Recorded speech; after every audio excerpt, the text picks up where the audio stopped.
यह मंच अध्यात्म का है और इसी आशा से आप आए हैं कि जो दुनिया की चीजें हैं इनसे ऊपर क्या है। दुनिया की चीजें आप देखते हैं, कमाते हैं, खाते हैं, संग्रह करते हैं, खर्च करते हैं और इससे संतोष नहीं मिलता। मजबूरियां हैं गुजर बसर के लिए। कोई हविष न रखी जाए लेकिन खाना पड़ेगा, तन ढकना पड़ेगा, छाया में रहना पड़ेगा। जीवन धारण उपयोगी कोई कुछ ऐसी चीजें होती हैं उनका भी संग्रह करना पड़ेगा। पद, धन, ऐश्वर्य, प्रतिष्ठा, विभव, हमारी तूती बोले चारों तरफ, हम ही माने जाएं, ये सब बढ़ जाता है। लेकिन इन सब में कुछ मिल भी जाता है तो भी संतोष नहीं होता है। इसलिए दूसरी तरफ आदमी लौटता है, अध्यात्म की तरफ। बाहर व्यवहार है, भीतर अध्यात्म है। अध्यात्म की तरफ परोक्ष मान्यताओं में आदमी बहुत भटकता है। प्रत्यक्ष, परोक्ष और अपरोक्ष, ये तीन बातें हैं। जो मोह माया का पसारा है दुनिया का वो प्रत्यक्ष है और परोक्ष देवी देवता ईश्वर इत्यादि है और अपरोक्ष आत्मा। प्रत्यक्ष तो हम रात दिन देख रहे हैं, भोग रहे हैं, जन्म लिए हैं, तब से प्रत्यक्ष में ही डूबे हैं। जो दिखाई देता है, सुनाई देता है, ये जगत पसारा, प्राणियों का, पदार्थों का बर्ताव, ये सामने है।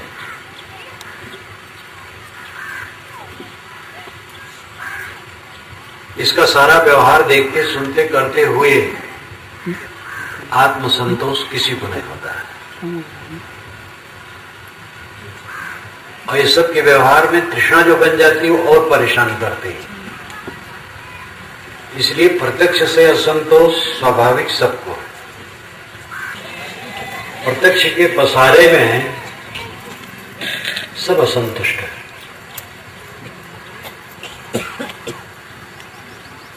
लेकिन असंतुष्ट होते हुए भी सूझ नहीं है। रोते हैं, धोते हैं, उसी में मूड़ी डालकर पड़े रहते हैं। आदमी जन्मता है, खेलता खाता है, पढ़ता लिखता है, जवान होता है, धंधा करता है, विवाह करता है, बाल बच्चे पैदा करता है, रिश्ता है। बच्चे जब जवान हो जाते हैं तो उनसे खींचता है, क्योंकि जवान बच्चे सब आपके मन के अनुसार तो नहीं कर पाएंगे। और जब उनका विवाह हो जाता है तो उनके पास दो मन हो जाते हैं, एक अपना मन, एक पत्नी का मन, और दोनों को निभाना पड़ता है। इसलिए और अंतर आ जाता है, तो कलह बढ़ता है, शरीर ढीला होता है और लगता है कुल विवश हो रहा है। हमने घर बनवाया, बाल बच्चों को पैदा किया, पाला पोसा, बड़ा बनाया, उनका विवाह किया, सारा कुछ झंझट ले करके इतना प्रपंच किया और उसी बीच में मैं स्वयं विवश हूं। अब मेरी कोई बात नहीं मान रहा, मेरी ही आलोचना कर रहे हैं बच्चे। इतना असंतोष होने के बाद भी मूड़ी डालकर आदमी उसे पड़ा रहता है, आगे सूझ ही नहीं होती। कुछ लोगों को सूझ होती है थोड़ी थोड़ी, तो देवी देवता पूजने लगते हैं, ईश्वर कहीं होगा पुकारने लगते हैं। ईश्वर के विषय में जैसा उन्होंने सुना है, पुस्तकों में पढ़ा है, या अपने मन से भी जैसी कल्पना कर ली है, उसके अनुसार वो ईश्वर के विषय में धारणा बनाने लगते हैं। उसकी पूजा उपासना इत्यादि क्या कर दे तो उनको थोड़ी सी राहत मिलती है, उनका मन दुनियादारी से हटता है। लेकिन जैसा चाहिए वो मन की स्थिति नहीं आती, मन में भटकाव चंचलता बनी रहती है। आध्यात्मिक क्षेत्र में जो पाने की वस्तु है वो कुछ नहीं है, समझने का है और अपने को सुधारने का है। पाते पाते तो आप बुढ़ा गए, वो क्या पाए? दुनिया को पाए, और दुनिया आने जाने वाली, संसार जो निरंतर सरकता है उसको पाया ही नहीं जा सकता, पाने का भ्रम होता है, इधर का उधर हो जाता है, व्यवहार निपट जाता है बस। जवान लोगों का कम अनुभव है, बूढ़े समझ सकते हैं जीवन में कितना कमाए, कितना पाए और कितना है। पाए, खर्च किए, खत्म हुआ, कुछ धरे हैं वो भी खत्म हो जाएगा। जो एकदम बटोर करके रखते हैं वो समझदार नहीं। दुनिया की चीजें काम के लिए, बटोरे रख नहीं सकते हैं, बटोरे रखेंगे तो एक बार डाका पड़ जाएगा, राजा ले लेगा, सरकार ले लेगी, या और भी किसी ढंग से वो चला जाएगा, रहेगा नहीं, किसी का नहीं रहता। बड़े बड़े ऐसा जवान का कुछ नहीं रहा। हम बराबर पकड़ने के चक्कर में तो रहते हैं, लेकिन पकड़ने में कुछ आता नहीं। अपने माने गए शरीर में जवानी को हम पकड़ना चाहे, जवानी कहां रही, भाग गई। जो अभिन्न सरीखे शरीर अज्ञान बस लगता है वो अपने वश में नहीं। शरीर संयम की दृष्टि से अपने वश में है, परिवर्तन की दृष्टि से अपने वश में नहीं। हम जिधर चाहें आंखें खोलें न खोलें, जिधर हाथ बढ़ाएं काम करें न करें, जिधर चलना चाहें चलें न चलें, जो सोचना चाहें सोचें, जो न सोचना चाहें न सोचें, जो बोलना चाहें बोले, जो न बोलना चाहें न बोले। संयम की दृष्टि से तो हम स्वतंत्र हैं, स्वबस हैं। बस विवेक विचार चाहिए, दृढ़ता चाहिए, तो हम संयम शरीर पर, मन पर, वाणी पर कर सकते हैं, और इसी से कल्याण है। परिवर्तन की दृष्टि से स्वबस नहीं है। न चाहते हुए सबके बाल पकते हैं, न चाहते हुए चाम में झुर्रियां आती, सिकन आती, न चाहते हुए आंख की रोशनी घट जाती और आदमी को चश्मा लगाना पड़ता है, न चाहते हुए दांत उखड़ते हैं और हिल हिल के दर्द करते हैं। जिन दांतों से हंसते थे खिलखिल, वही अब रुलाते हैं हिल हिल। जिस शरीर से हम दौड़ते थे, जवानी की उमंग में अहंकार करते थे, वही शरीर इतना ढीला हो जाता है कि उठना बैठना मुश्किल हो जाता है। परिवर्तन की दृष्टि से सुबस्ता नहीं, संयम की दृष्टि से सुबस्ता। जो शरीर अति निकट है वो हमारे बस में नहीं है परिवर्तन की दृष्टि से। तो कौन सी वस्तु अपने बस में है? बुढ़ापा में चल करके आदमी को ऐसा लगता है जैसे हारा हुआ जुआरी या हारा हुआ मुकदमेबाज, जो मुकदमा कर रहा हो हार गया हो, बहुत आहत होता है। जुआ में हार जाने के बाद आदमी बहुत आहत होता है। यही दशा मनुष्य की होती है। जीवन के उतार में लगता है मैं सब हार गया, खो गया, क्योंकि जो पानी की धारा की तरह बहने वाली चीजें थी उसको पकड़ना चाहता, भोगना चाहता। भोगों को हम भोग पाते हैं, भोग हमें ही भोग डालते हैं। जितना आदमी जिस भोग में ज्यादा लगेगा उसी से उसकी खयानत होगी। काम भोग सबसे बड़ा भोग माना है, और उसमें आदमी जितना लगेगा उतना वो नष्ट होगा। शरीर नष्ट होगा, बुद्धि नष्ट होगी, संस्कार नष्ट होंगे, हर प्रकार की उसके दुर्गति होगी। इसलिए संयम से रहने की जरूरत है। खाना भोग है, जो जम करके खाना शुरू करेगा उसकी दुर्गति होगी। हल्का खाना चाहिए, कम खाना चाहिए। आसपास के लोगों में जो ममता बढ़ाएगा अंत में रोएगा, क्योंकि कुछ स्थिर नहीं, सब बदलने वाला है। कई अत्यंत प्रिय दशरथ को और राम अत्यंत प्रिय, और इन्हीं दोनों के चक्कर में दशरथ का प्राण गया। राम तो अपनी शालीनता में रहे, कई मंथरा के समझाने से भटक गई, लेकिन कुल मिलाकर के इन्हीं दोनों के द्वारा दशरथ का प्राणांत हुआ, इन्हीं दोनों के मोह में। जहां कहीं भी हम मोह करेंगे वहीं पीड़ा होगी, और कोई इससे बच नहीं सकता। इस धरती आकाश के बीच में क्षमा नाम की कोई चीज नहीं। क्षमा हम मांगना तो चाहते हैं भगवान से, देवता से, कि वह क्षमा कर दे। कोई क्षमा करने वाला नहीं, क्षमा कर नहीं सकता है। आप भोजन ज्यादा खा लें और भगवान की प्रार्थना करें कि भगवान क्षमा कर दो, ये गल जाए, गलेगा नहीं। धीरे धीरे पकते पकते गलेगा। प्रकृति उसको गलाई 8 घंटे में, 10 घंटे में, 15 घंटे में। ज्यादा खा लिए तो देर लगेगी। न कोई भगवान उसको पचा पाएगा, न कोई देवता पचा पाएगा। गुरु महाराज तो प्रत्यक्ष है, वो भी नहीं पचा पाएंगे।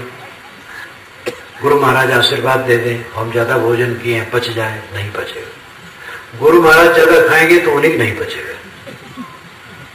ये तथ्य है। इसलिए जरूरी है अपने को संभालना। माया में, दुनियादारी में, व्यवहार में, सांसारिकता में आप देख रहे हैं और उससे थकते हैं, हारते हैं अंत में। इसलिए अध्यात्म की तरफ आते हैं, लेकिन अध्यात्म की तरफ हम सस्ते नुस्खे में पड़ जाते हैं, और सस्ते नुस्खे देने वाले बहुत हैं। पूरा काल में थे, आज हैं, आगे रहेंगे। और ऐसी बातें पुस्तकों में भी खूब लिखी हैं। चाहे जितना पाप करो, दिन भर शाम को अमुक मंत्र जपो, वो कट जाएगा। और रात भर चाहे जितना पाप करो, सुबह जपो तो कट जाएगा। ऐसी महिमा की गई है कि आप उतना पाप कर नहीं सकते हैं जितना एक बार अमुक नाम लेने से कटता है। ये सब भुलावा है। कोई पवित्र नाम जपना, पवित्र भाव वाला नाम जपना, पवित्र भाव वाला मंत्र जपना बुरा नहीं। इससे मन में थोड़ी सी सात्विकता आती है, लेकिन पाप नहीं कटता। पाप कटता है पाप छोड़ने से। पाप को बिना छोड़े ऐसे ऐसे गुरु नामधारी आजकल हैं जिनके पास अनेक मंत्र हैं। व्यभिचार कर्म का जो पाप है इस मंत्र से कटता है। चोरी पाप का क्षय इस मंत्र से होता है। हिंसा अगर आप किए तो इस मंत्र से वो कटेगा। उनके पास सब प्रकार के मंत्र हैं, आपको बता देंगे, सब कट जाएगा। ये धांधलेबाजी। चमत्कारी बाबा लोग स्वयं अंधकार में हैं, समाज को अंधकार में ढकेलते हैं।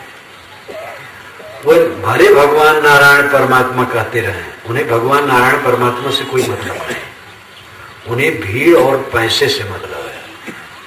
जितनी भीड़ उनके शिष्य बने और जितना पैसे आए, वही भीड़ और पैसे उनका परमात्मा है, दिखावा है परमात्मा का। क्योंकि चमत्कार सब झूठा है। मंत्र और नाम जब से सारे पाप को काटने का झांसा बिल्कुल झूठा है। यही आप समझ लीजिए। कितने लोग कहते राम का नाम लो दुख दूर हो जाए। राम अपने माँ बाप का दुख नहीं दूर कर पाए, उनका नाम लेने से आपका दुख कैसे दूर हो जाए? दुख वाला काम छोड़ने से दुख दूर होगा, कोई नाम लेने से दुख नहीं दूर होगा। नाम लेना अच्छा है, राम राम का है, शिव शिव का है, सतनाम का है, और भी जिसमें श्रद्धा हो का है, अच्छा है। लेकिन दुख दूर हो जाएगा, सब कट जाएगा, ये झांसा है। अध्यात्म के और धर्म के क्षेत्र में ये सब भुलावे और जनता इसी में भटकती है। बुनियादी काम करना चाहिए, कर्मों को सुधारना चाहिए। बुनियाद कहाँ है? जीवन की बुनियाद कहाँ है? नींव कहाँ है? कर्म में। कर्म से हमारा शरीर खड़ा है। जो स्त्री और पुरुषों की विभिन्नता देखी जाती है, चेहरे में विभिन्नता, आकार में विभिन्नता, रंग रूप में विभिन्नता, गुण कर्म स्वभाव में विभिन्नता, बुद्धि प्रतिभा में विभिन्नता, क्यों है? अपने अपने कर्मों के कारण है। ये जो मिट्टी का पिंड खड़ा है शरीर, ये कर्मों से बना है। और इस जीवन में जो हम कर्म करते हैं उन्हीं के फल बराबर हमारे सामने आते हैं। किसी दिन आप किसी को धोखा दें तो आपके चित्त में शाम को चैन नहीं रहेगा। जब आप धोखा देंगे और व्यवहार का काम करेंगे तो उस समय तो गर्मी रहेगी, कम लगेगा। जब अकेले में होंगे शाम को बिस्तर पर, तब बेचैनी बढ़ेगी। अगर आपने जानबूझ करके धोखा नहीं दिया, असावधानी से कटु वचन निकला है, कटु व्यवहार हुआ है, तो भी वो दुख देगा। जब अकेले में होंगे तब। एक तो सुनियोजित ढंग से गलत हम करते हैं, पहले से योजना रहती है। सुनियोजित ढंग से न करें, असावधानी से हो जाए गलत, उसमें भी चित्त को धक्का लगता है। और कोई काम आप दूसरे के हित का करें, सेवा कर दे, दुख दूर कर दे, सहयोग कर दे, तो आपको देखेंगे जब अकेले में होंगे आपके मन में बड़ा आनंद आएगा। ये कर्म का फल बराबर सबके सामने है। वैदिक ऋषियों ने कर्म पर ही जोर दिया है। उपनिषद में तो इसके लिए काफी इसी पर जोर है, शास्त्रों में भी इसी पर जोर है। कबीर साहब की वाणी तो एकदम कंक्रीट कर्म सिद्धांत पर है। ये पुराणों ने, महाकाव्यों ने बहुत गड़बड़ किया है। वैसे पुराणों महाकाव्यों में भी इसका समर्थन है, लेकिन सस्ते नुस्खे इतने दे दिए हैं कि इसका समर्थन बेकार हो गया है। जैसे मैं 1 घंटा भाषण करूं कि सत्य बोलना चाहिए, और सत्य बोलने पर ही 1 घंटा का पूरा प्रवचन हो, और उठते समय कहूं झूठ बोलने में कोई बुराई नहीं, तो 1 घंटा का प्रवचन भाग गया। तो कर्म सिद्धांत की बात पुराणों महाकाव्यों में भी है, लेकिन ज्यादा है कि सब पाप कट जाता है। अमुक नदी में नहाओ सब पाप कट जाएगा, अमुक तीर्थ में जाओ मोक्ष हो जाएगा। जो जाए बद्री सुनाए वद्री, जो बद्री नाथ चला जाएगा फिर वद्री वद्र माता के पेट में नहीं आएगा, मुक्त हो जाएगा। बचपन में मैंने ऐसा सुना, कुछ लोग गए बद्रीनाथ, लौट के आए तो महिमा करने लगे, तो मेरे मन में भी संकल्प हुआ कि मैं तो बच्चा हूं, लेकिन माता पिता को बद्रीनाथ भेजना चाहिए, और एक बार चले जाएंगे तो जन्म मरण का संकट कट जाएगा, कितना अच्छा रहेगा। लेकिन ऐसा संजोग पड़ा कि 18 वर्ष की उम्र तक ये शरीर पहुंचते पहुंचते कबीर साहब का विचार मिल गया। तब लगा ये तो झूठी महिमा थी, तो विचार ठप हो गया। ये आज मैं अपना संस्मरण बताता हूं। मेरी थोड़ी उम्र थी, गांव के कुछ लोग, जिस गांव में शरीर जन्मा, कुछ लोग गए थे बद्रीनाथ, अच्छे लोग गए थे, योग्य लोग गए थे। तो आए तो बड़ाई करने लगे, और उसी में भी लोग कहने लगे, भैया जो जाए बद्री सोना हो बद्री, जो एक बार बद्री विशाल के दर्शन कर लेगा उद्र में नहीं आएगा, मुक्त हो जाएगा। तब मेरे मन में हुआ कि मैं तो बच्चा हूं, माता पिता को भेजना चाहिए, बद्री विशाल दर्शन करावें, उनका बंधन कट जाएगा। और इसी दरम्यान में धीरे धीरे धीरे 18 वर्ष की उम्र हुई। 17 और 18 वर्ष की उम्र के बीच में पारखी संत मिले, कबीर साहब की वाणी मिली, बीजक मिला। धीरे धीरे समझा तो लगा है तो झूठी महिमा थी। तर्क क्या है? बद्रीनाथ होके कोई आवे और उसके चित्त में राग द्वेष न रह जाए, तो निश्चित हो मुक्त हो जाएगा। और बद्रीनाथ से लौट करके आए तो रात में अपनी भैंस ले करके दूसरे के खेत में चराते हैं, फसल में। इतना मोटा काम, स्थूल पाप, मन का राग द्वेष तो अलग, जो थर्ड क्लास का काम आदमी करे वह काम। गंगा में नहाओ मुक्ति हो जाए। गंगा में से नहा के लोग निकले और उनके मन में काम क्रोध लोभ मोह न रह जाए तो मुक्त हो गए। और गंगा में से नहा के निकले और ऐसे काम क्रोध लोभ मोह है, यहां तक तमाकू नहीं छूटा। गंगा में से नहा के निकले और कपड़ा पहने और तमाकू निकाल करके ओठ में दबा लिए, कैसे मुक्त हो जाएंगे? तमाकू तक नहीं छूटा। ये झूठी झूठी महिमाएं हैं, कर्म सिद्धांत का बहुत नुकसान किए। कबीर साहब का जोर कर्म सिद्धांत पर है, उपनिषदों का जोर, शास्त्रों का जोर कर्म सिद्धांत पर है।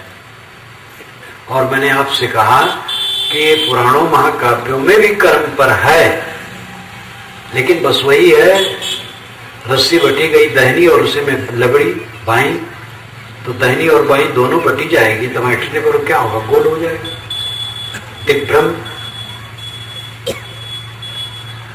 इसलिए विवेकवान बनने की आवश्यकता है। आध्यात्मिक क्षेत्र में कुछ पाना नहीं है, व्यावहारिक क्षेत्र में तो आप पा रहे हैं, खेती कर रहे हैं, धान पा रहे हैं, और व्यापार कर रहे हैं, रुपये पा रहे हैं, नौकरी कर रहे हैं, रुपये पा रहे हैं, उससे सब काम चल रहा है। भोग वस्तुएं इकट्ठी हो रही हैं, भोग रहे हैं और भोग करके असंतोष पा रहे हैं। वो तो पाने की दशा आप देख रहे हैं। उसमें विचार पूर्वक रहिए। खाना पीना जरूरी है, घर व्यवहार वाहन ये सब जरूरी है, कीजिए। भोग से हटिए, निरर्थक क्रियाओं से हटिए। अंडा मांस मछली न खाइए, ये खाने की चीज नहीं है। शराब से लेके पान तक, बीच में छोटे भैये बड़े बहुत नशे हैं, गुड़ाखू, तमाकू, बीड़ी, सिगरेट, ये सब से बचिए। सात्विक सुपाच्य संतुलित भोजन कीजिए, तन ढकने के लिए कपड़े रखिए, कम में गुजर करने की चेष्टा कीजिए, किसी देख करके ललचाइए नहीं। सबके मकान एक समान नहीं होंगे, सबका शरीर एक समान नहीं, सबकी बुद्धि एक समान नहीं, सबकी प्रतिभा एक समान नहीं, सबका भाग्य एक समान नहीं, सबका परिश्रम एक समान नहीं, तो सबकी चीज एक समान कैसे होगी? इसलिए किसी की नकलबाजी न कीजिए, हिजका पटेतिम न पढ़िए, मन में संताप न कीजिए कि दूसरे के समान हमारा हो जाए। कम से कम में गुजर करने की चेष्टा कीजिए। साथी बराती जो हैं उनको सह लीजिए, जहां तक साथी मिलेंगे, चाहे किसी को। आप लोग गृहस्थ हैं, वहां परिवार के रूप में साथी हैं। हम लोग गृहस्थी छोड़ दिए हैं, तो यहाँ साधु लोग अस्थाई साथी हैं, और टेम्पोररी आप लोग भी हैं, मिलते हैं छुटते हैं, मिलते हैं छुटते हैं, साधु लोग साथ रहते हैं। कहीं भी हो, जो साथ हैं उनका सहना पड़ेगा। सबका स्वभाव अलग अलग, समझ अलग अलग, बुद्धि अलग अलग, सब में अपनी अपनी कमजोरियां। उससे उनके द्वारा कुछ ऐसा भी होगा जो अनुस्वाता हो, उसको भी सहना चाहिए। सह लो, अपने पर सावधान रहो। आप ऐसा कुछ न करो जिससे दूसरों को तकलीफ हो। ये व्यवहार की शुद्धता के लिए बहुत आवश्यक है। दूसरे से त्रुटि हो गई हमारे लिए, क्षमा कर दें। अब अपने से त्रुटि न होने पाए ध्यान रख। किसी की कंजूसी से जीतने की चेष्टा नहीं करनी चाहिए। किसी के यहां मैं गया और उसने सत्कार नहीं किया, मेरे यहां आया तो मैं अब पानी तक नहीं पूछा, ये बदला लेने की चेष्टा, ये अनाड़ीपन है। उसने मेरा सत्कार नहीं किया, मैं उसका सत्कार करूं। वो मुझसे ठीक से नहीं बोला, लेकिन मेरे वहां आया तो मैं हर्ष से बोला। उसने मेरे ऊपर क्रोध किया। मैं प्रेम की बात करूं समय आए तो, क्रोध का बदला क्रोध से न ले, और कृपणता को कृपणता से न जीते, कृपणता को उदारता से जीते। व्यवहार में इसकी आवश्यकता है। हाँ, कुछ ऐसे होते हैं जो खल होते हैं, उनसे बचना चाहिए। सब खल नहीं होते हैं, स्वभाववश होते हैं, और स्वभाव से त्रुटियां हो जाती हैं। भले प्रकृतवश चूक भलाई, ये गोस्वामी जी की आदि चौपाई है। भले प्रकृतवश चूक भलाई, भले लोग भी अपने स्वभाव के बस कभी कभी अच्छा काम करना चूक जाते हैं। करना चाहिए ऐसा, लेकिन नहीं कर पाते, अपने स्वभाव के अधीन हो जाते, तामस के अधीन, लोभ के अधीन, कंजूसी के अधीन, क्रोध के अधीन, मोह के अधीन हो जाते हैं। लेकिन वो फिर सुधार लेते हैं, सोचते हैं मैंने गलत किया। तो हर आदमी कुटिल नहीं होता है।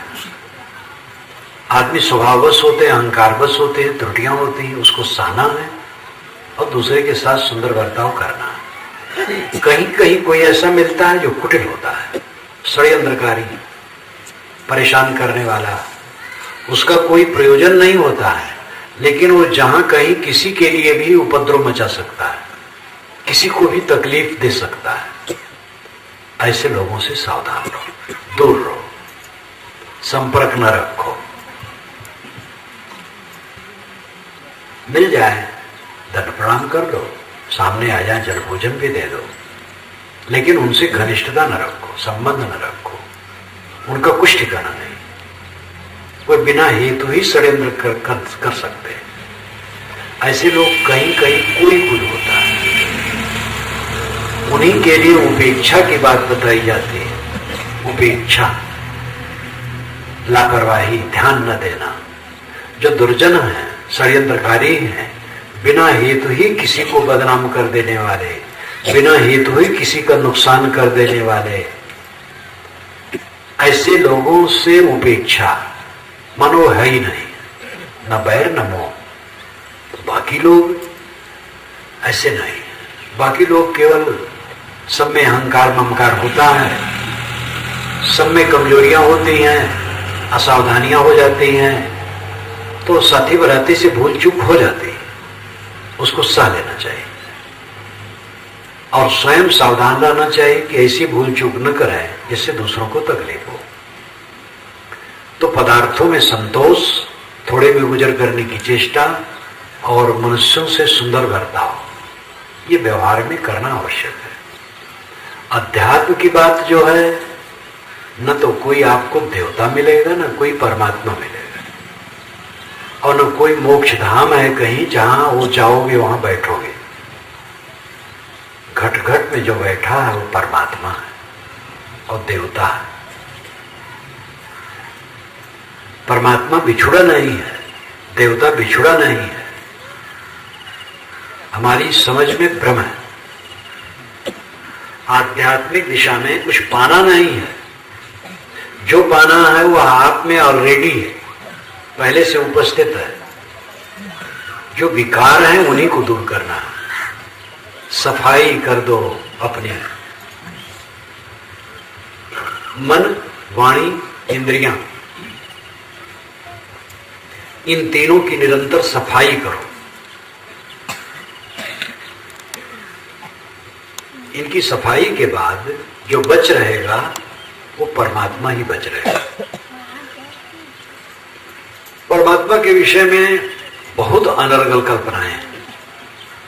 कितने लोग मान रखे परमात्मा कोई किसी लोक में बसता है और वहीं रहता है।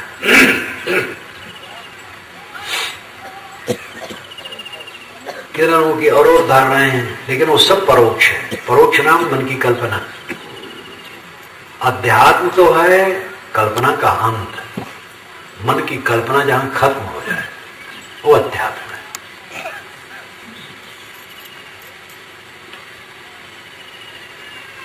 जहां बोल तहां अक्षर आया, जहां अक्षर तहां मन दृढ़ाया, बोल बोल एक हुई जाई, जिन्हें लखा सुगरना हुई।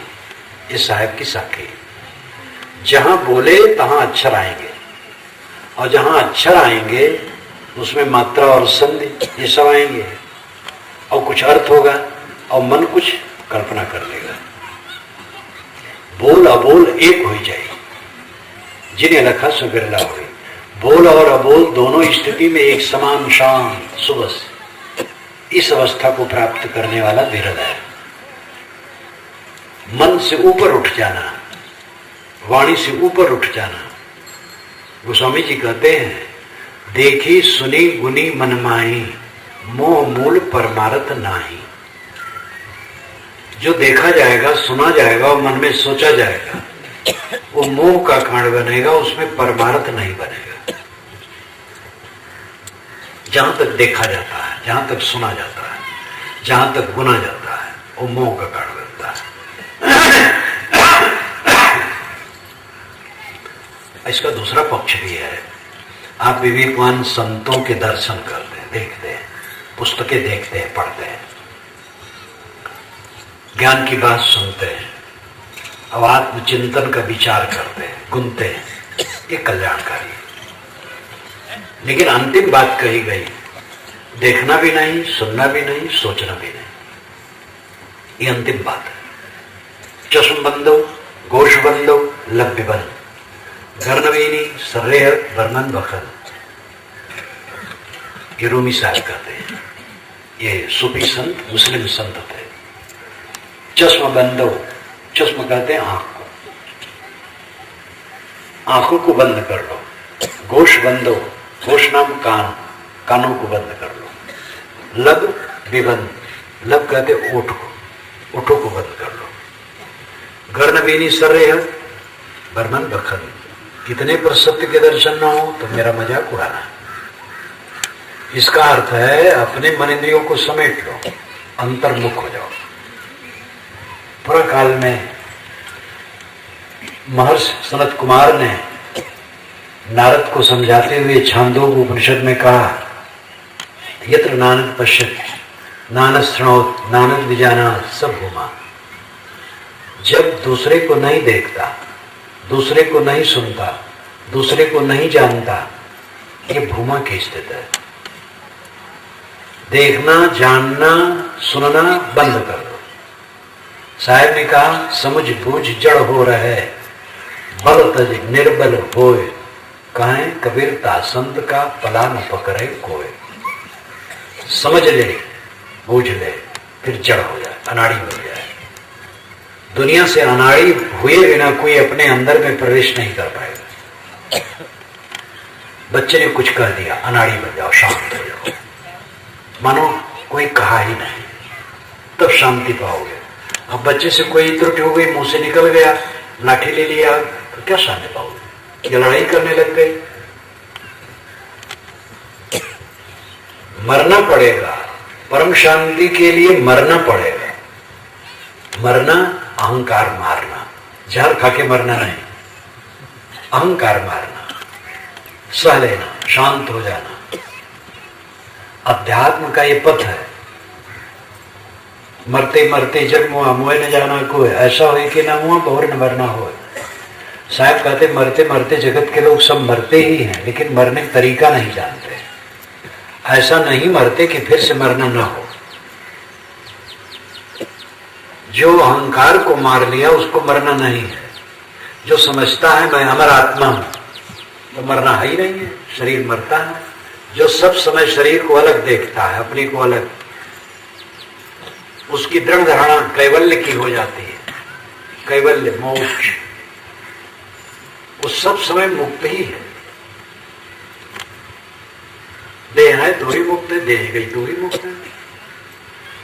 तो उससे मरने का भय खत्म हो जाता है। देह मरती है, मैं नहीं मरता हूं, मैं देह नहीं हूं, मैं तो शुद्ध चेतन हूं, अविनाशी अखंड शुद्ध बुद्ध निर्मल अनादि अनंत। ये आज का दृश्य कब तक रहेगा? देखो ये 2 दिन का कार्यक्रम है, और कल ही शायद शाम को कार्यक्रम के बाद ये पंडाल उखड़ जाए। नहीं तो परसों सुबह तो उखड़ ही जाएगा। और इसके बीते सप्ताहों, महीनों, वर्षों, सैकड़ों, हजारों वर्ष बीतते चले जाए, सारा दृश्य भागता चला जाता है, कुछ जीव के साथ स्थिर नहीं रहता है। जो संसार के प्रवाह को देखता है, सब कुछ की क्षणभंगुरता को देखता है, वो मोह नहीं करता है। क्योंकि किसमें मोह किया जाए? कौन सी वस्तु स्थिर है जिसमें मोह किया जाए? और मोह मिटा तो सब कूड़ा कचरा मिटा। सारा कूड़ा कचरा मोह से पैदा होता है, सारे विकार मोह से पैदा होते हैं। मोह गया तो सारा विकार गया। मोह ही विद्या है, अज्ञान है। जो तू साचा बाड़िया सांची हाट लगाओ, अंदर झाड़ू दे के कूड़ा दूर बहाओ। साहब कहते अगर ज्ञान के तुम सच्चे व्यापारी हो तो सच्चा बाजार लगा, अंदर में झाड़ू लगा करके कूड़ा कचरा दूर फेंक दो। हमारे चित्त के आंगन में कूड़े कचड़े आते हैं, राग द्वेष में सब विकार आ जाते हैं। नींद खुली और चित्त में राग द्वेष शुरू हुआ। जो सावधान साधक है उसके चित्त में राग द्वेष शुरू नहीं होता है, उसके चित्त में तो कैवल्य भाव रहता है, जो उच्चतम दशा में है। मध्यम साधक भी राग द्वेष आएगा तो उसको हटा करके अच्छे विचार लाएगा। कुल मिला करके आपको हमें मन साफ करना है, वाणी शुद्ध करना है, कर्म शुद्ध करना है। परमात्मा और मोक्ष को नहीं पाना है, क्योंकि वो पाने की चीज नहीं है। पाई जाएगी चीज तो खो जाएगी, ये प्रकृति का विधान है। कोई ऐसी वस्तु नहीं है जो पाई जाए और खोई न जाए। जहां पाए तहां खोए। परमात्मा मोक्ष पाने की वस्तु नहीं, वो आपका अस्तित्व है, आपका अंतरतम है। वो आपसे अलग कभी हो नहीं सकता। केवल सफाई करना है। जो कूड़ा कचरा लद गया है, जिससे उसका अनुभव धूमिल हो गया है, इसी से दुख है। कूड़ा कचरा हटा दे। एक हीरा है, उस पर मैल जम गई है और वो जमीन में पड़ा है। लोग समझते कांच की गोली है। हीरा परा बाजार में रहा छार लपटा है, केतिक मूर्ख पच हुए पारख लिया उठाए। साहब कहते हैं कि हीरा बाजार में पड़ा है और उस पर धूल लिपटी है। कितने मूर्ख उसे कांच की गोली समझ करके पैर से ठुकरा के चले जाते हैं, लेकिन कोई पारखी उसका होता है तो उठा लेता है। एक चंदन की लकड़ी है, मलयगिर, और पानी और मिट्टी बराबर उस पर पड़ते पड़ते परत पर परत कचरा जम गया, मैल जम गया। तो ये पता नहीं चलता है कि वो चंदन की लकड़ी है, लगता है मिट्टी का पिंड है। जानकार आदमी उसको उठा करके रगड़े और रगड़ते रगड़ते कचरा हट जाए, साफ हो जाए, तो उसकी सुगंधी अपने आप उद्घाटित हो जाएगी। सुगंधी लाना नहीं है, सुगंधी तो अंदर में दबी है कचरा से। ऐसे आत्मा दिव्य, निर्मल, परमानंदमय, परम सुख स्वरूप सबका है, लेकिन राग द्वेष, कलह, कल्पना, माया, मोह का कचरा उस पर जमा है। इससे उसका अनुभव नहीं होता है। सभी व्यक्ति का जो आत्म अस्तित्व है वो परमानंदमय है, दुखहीन है, उसमें कोई दुख नहीं है। इसका अनुभव क्यों नहीं होता है? क्योंकि कचरा जमा है। हरदम तो राग द्वेष है, मन में कलह कल्पना है, दूसरे के लिए दुर्व्यवहार है, भोगों की तृष्णा है, इंद्रियों की लंपटता है। हरदम आदमी बिलबिला रहा है, ललचा रहा है, छिन्न भिन्न खिन्न, अविवेक बस। इसी को दूर करना है। आध्यात्मिक क्षेत्र में जो आपको काम करना है, संतों के वचन सुने, विचारें, अब अपनी तरफ से पहल करके जो विवेकवान भक्त संत हैं उनसे मिल करके उसको अच्छी तरह से समझें और ऐसे लाइन की किताबें पढ़ें जिससे वो विचार और साप और प्रौढ़ और इसके विषय में सुबह शाम मध्याह्न जितना बन सके बैठें और सोचें और विवेक जागृत करें और अकेले में बैठ करके अंतर्शोधन करें। मन में कितने विकार हैं। सबके बीच में रात दिन बैठे बैठे साधना नहीं हुई। कुछ समय के लिए अकेले हो जाना चाहिए। सबको, गृहस्थ को, विरक्त को, स्त्री को, पुरुष को, जिस चीज को समझ पाए अकेले में बैठ जाओ और विचारो कि मेरे मन में क्या आता है। काम वासना आती है तो कूड़ा कचरा है, इससे कोई फायदा नहीं। क्रोध आता है, लोभ आता है, मोह आता है तो मन को खराब करता है। राग द्वेष आते हैं, मन को खराब करते हैं। इनको काट के निकालो। बराबर निकालते निकालते ये धुल जाएंगे।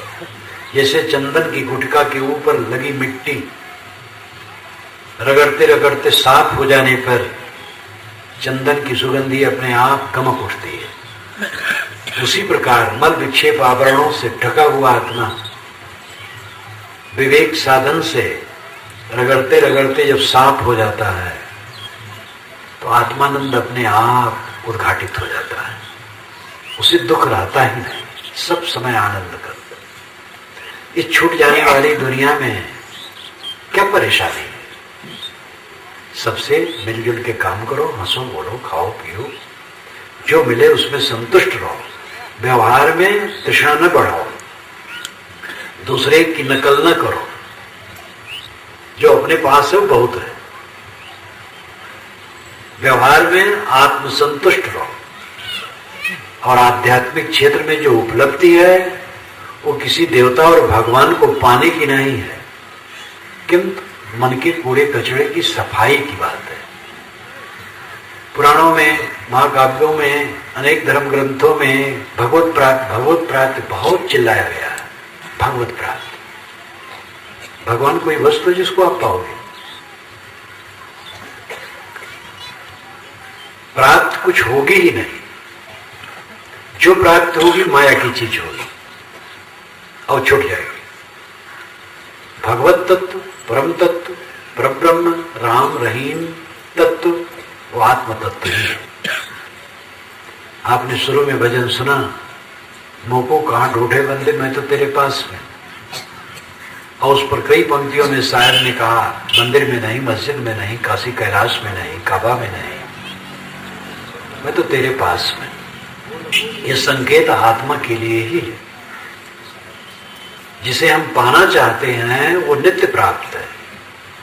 अविवेक वश हम भटकते हैं, समझदारी नहीं। धर्म के ग्रंथों में भी हर प्रकार के वचन है। जंजाल की बात, अच्छी बातें, जंजाल की भी बातें। पुस्तकों में ऐसी बात भी लिखी है कि जो कर्म होता वही फल मिलता और कोई नहीं सुख दुख दे सकता है। और ऐसा भी लिखा है कि तुम कुछ नहीं कर सकते, सब ईश्वर कराता है। तो ऐसी अवस्था में आपको निर्शील विवेक करना पड़ेगा। इसीलिए साहिब की साखी बहुत प्रसिद्ध है, साधु ऐसा चाहिए जैसा शुभ सुभाए, सार सार को गए रहे थोथा दे उड़ाए। शुभ स्वभाव के बनो। शुभ का स्वभाव क्या होता है? ये देवियां सूप से फटक देती हैं, चावल रह जाता है सूप में और भूसी उड़ जाती है। तो ऐसे विचार करो और विचार करके वाणियों को फटको।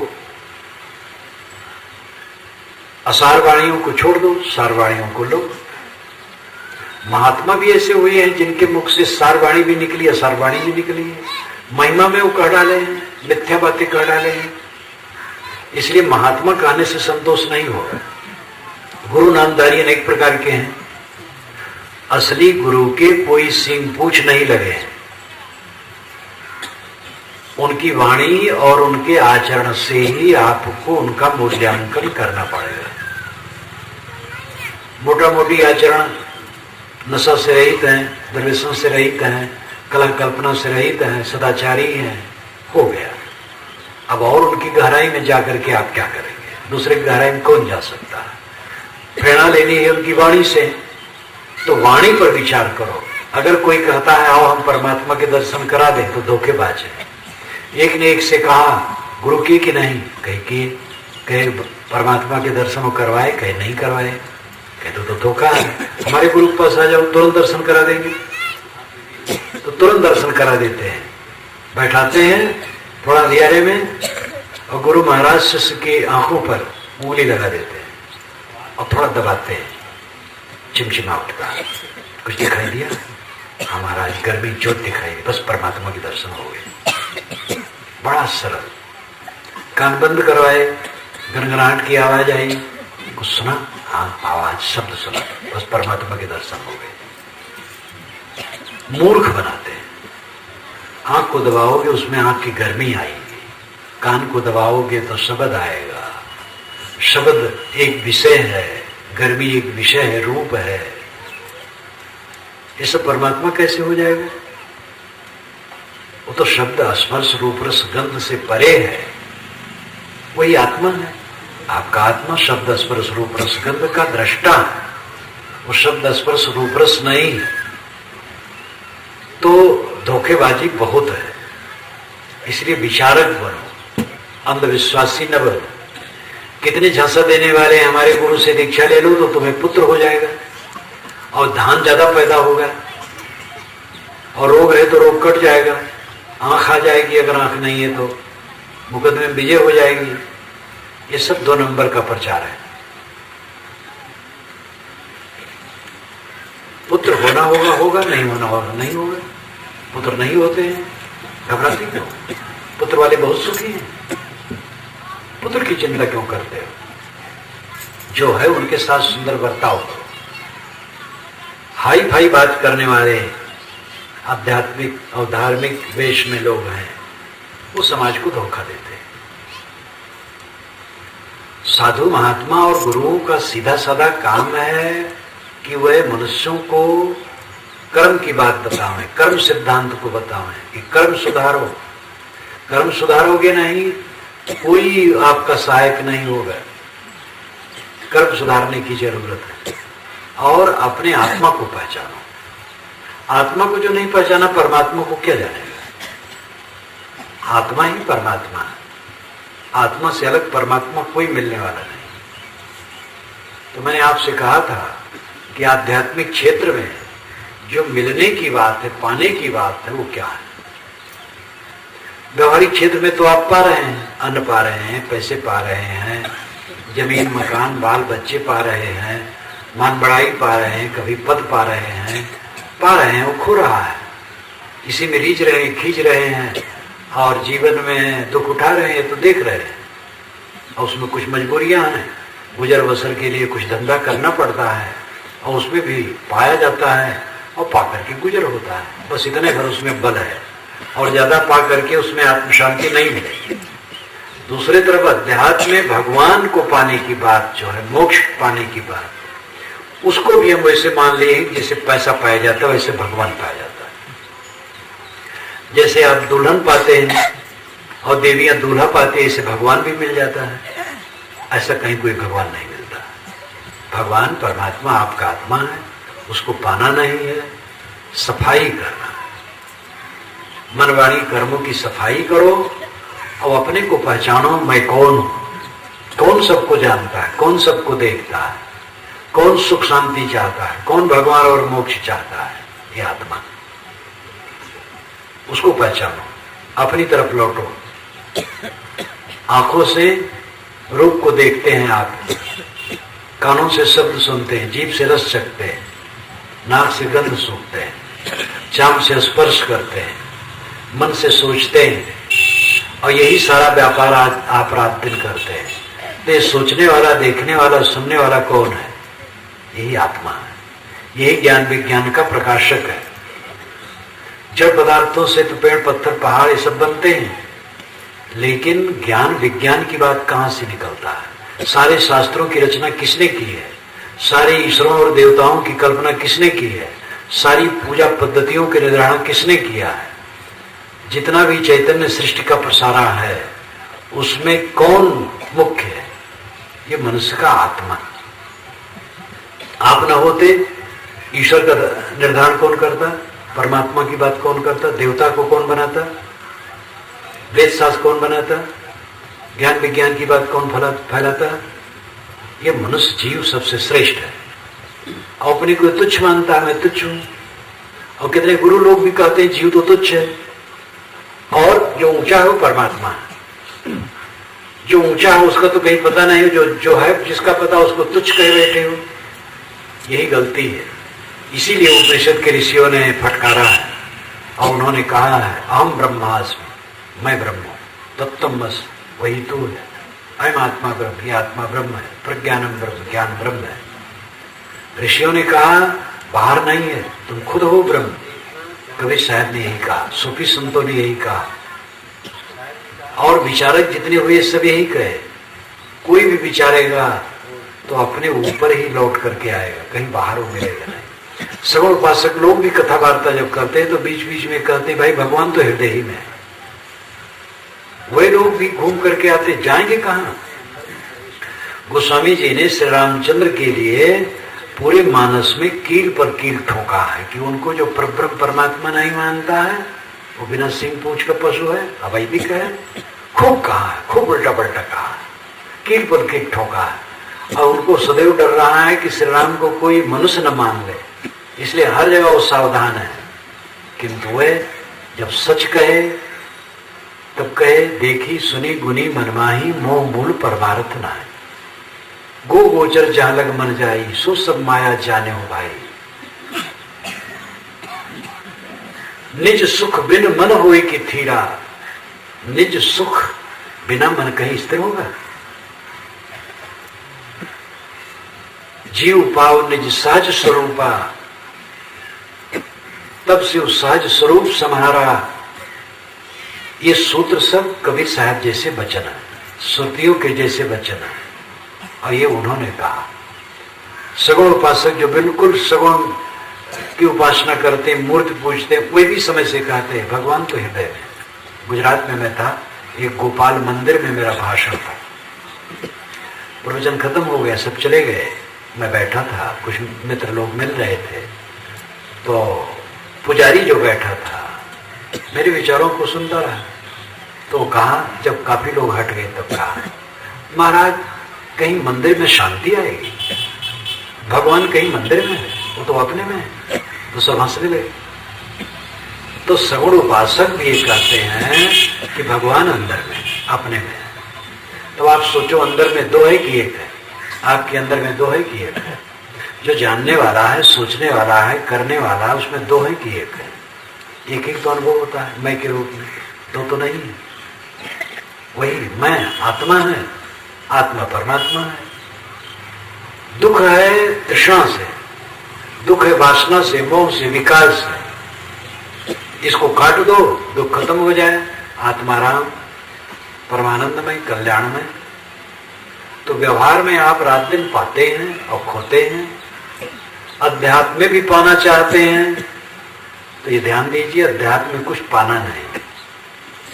आध्यात्मिक क्षेत्र में यही काम करना है, अपने मन को, वाणी को, कर्मों को शुद्ध करो, जीवन को सरल बनाओ।